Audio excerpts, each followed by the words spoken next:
Andrew bought 8 identical pens and 6 identical notebooks. The cost of 8 pens is the same as the cost of 6 notebooks. If one notebook costs 76 pesos, how much is the cost of each pen?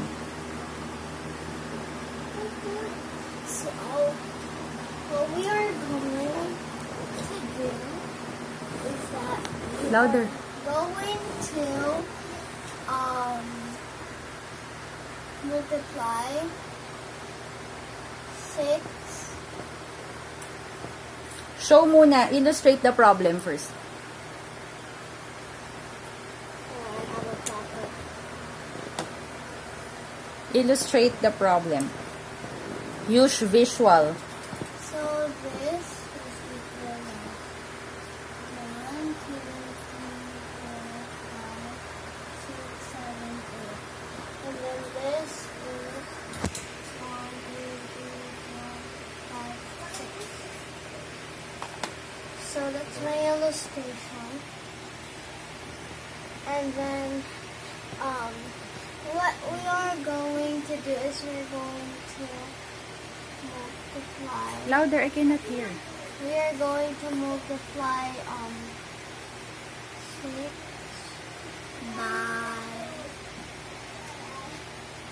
76. So what we are going to do is to multiply 6 times 6, which equals 36,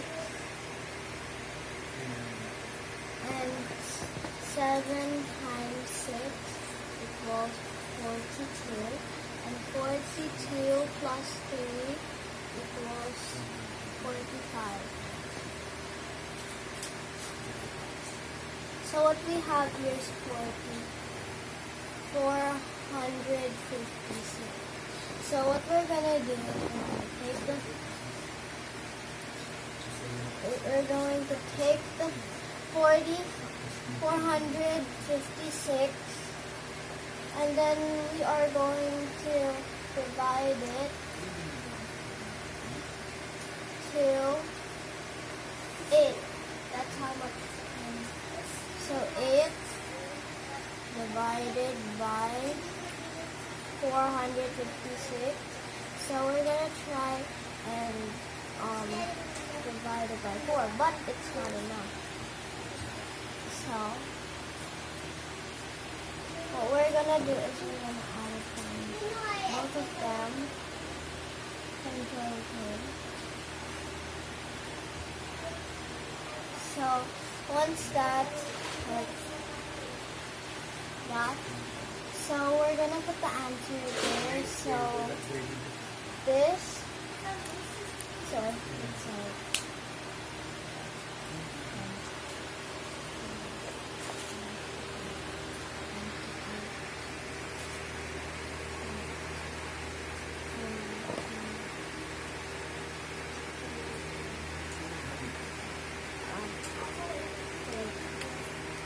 So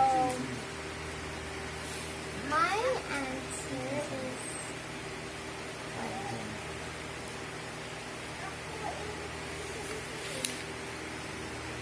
so my answer is 32.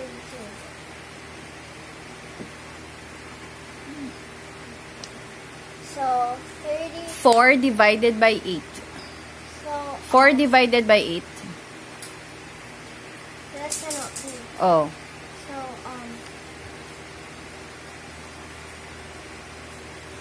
I forgot to say that it's at the top, and then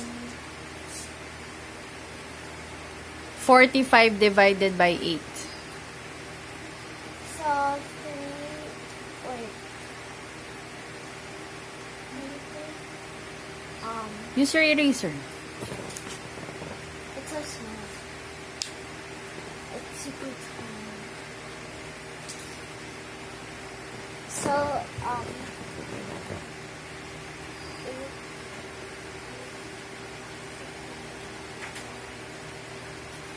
So it's 4.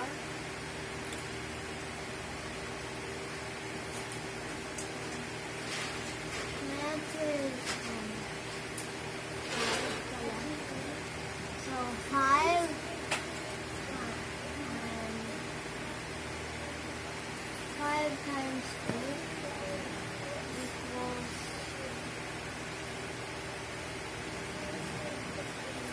2, and then minus. So this equals 5 because 5 is greater than 0. And then this is nothing. So once we put it once we put it there, this will bring down to equal 10 into 6. And then we're gonna start the process. But this time we're going 56 and divided by. explaining. So we are gonna divide it by 56, and then now, so 56 divide by. divide by 8.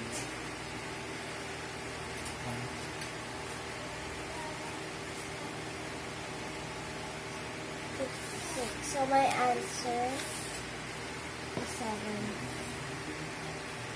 And then 7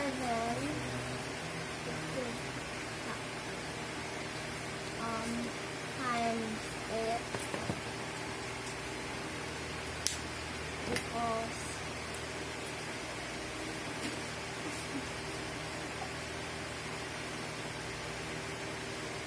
so this equals to 0. Oh, look here. Now explain to me.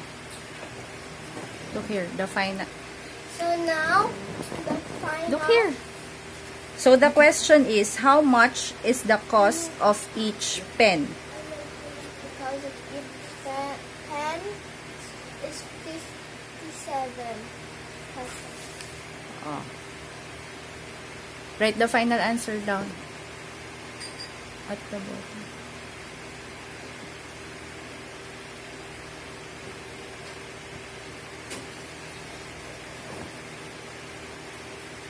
Complete answer.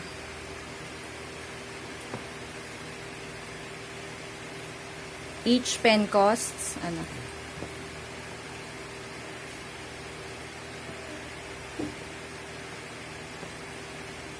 Say it. 57. Oh, say it.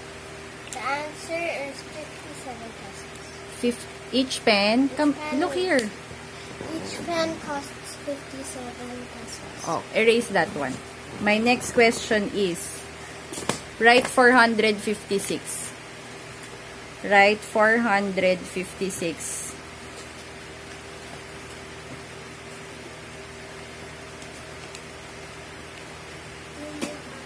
On top. 456. Write it.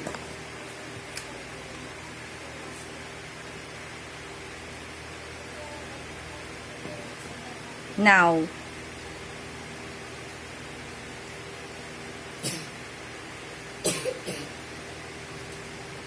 write it in words.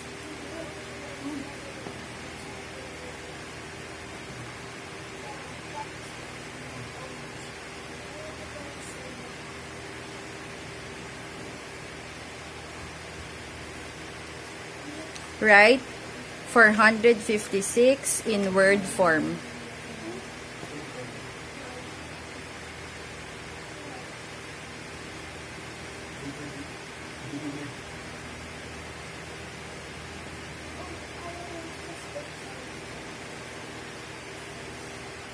Okay, next number. 79,000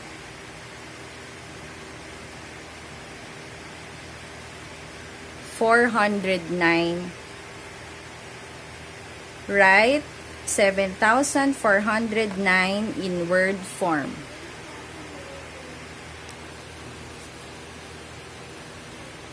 In word form.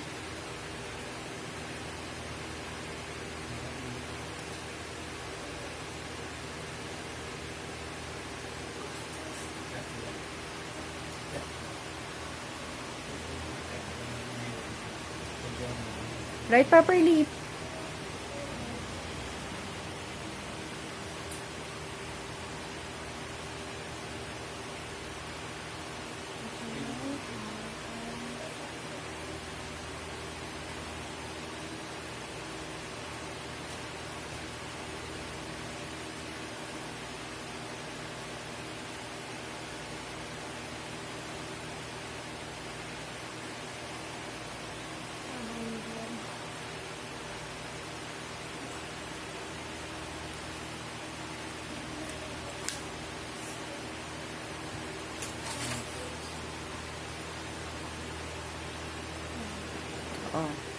Next, write in standard form. 460,000, 460,300, 460,300. Thousand. 300. Next, write in standard form. 85,009. 85,009. Oh.